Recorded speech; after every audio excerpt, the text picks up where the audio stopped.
Let's look at green screens. I had a question from Brenda that I'm finally getting back to. As you may see, I'm wearing a green t-shirt. So my body has disappeared.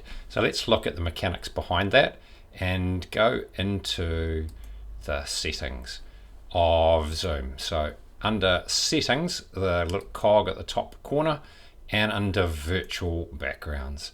So if I turn that off, you'll see I'm wearing a green t-shirt, just to show you how horrible it can look if you're not aware of that.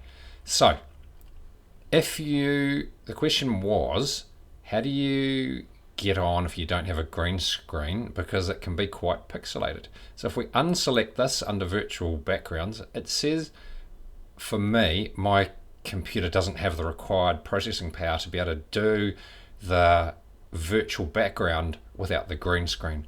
The reason being that if you don't have a green screen, the computer processor works out what is the background and emulates this green screen, so it's a lot of work. And the reason a green screen works so well, or a blue screen, is that that's a color that's different in the color range, so it can be taken out quite easily to have a good and professional background. So that is how it works. The other question was, if we put a logo in the background, then it looks like it's back the front. So in this case, it does look like it's back the front.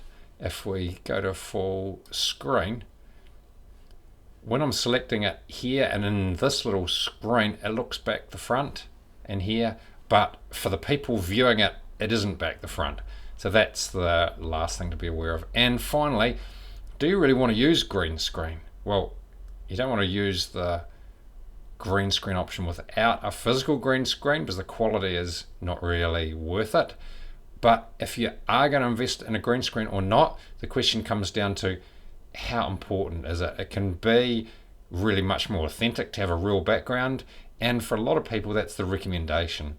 But if you're doing a lot of training and you want to start doing picture-in-picture, for example, I can put a PowerPoint in here and go through the slides while I'm doing a training program. If you really want to take it to that level, that's when a green screen is useful.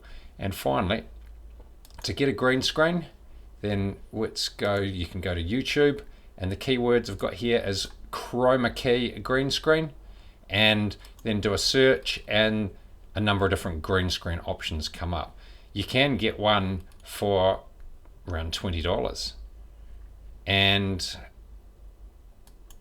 they're saying if you want to order one now, they will dispatch the order when they get to level 3. So that's how you get a green screen. Hopefully that helps.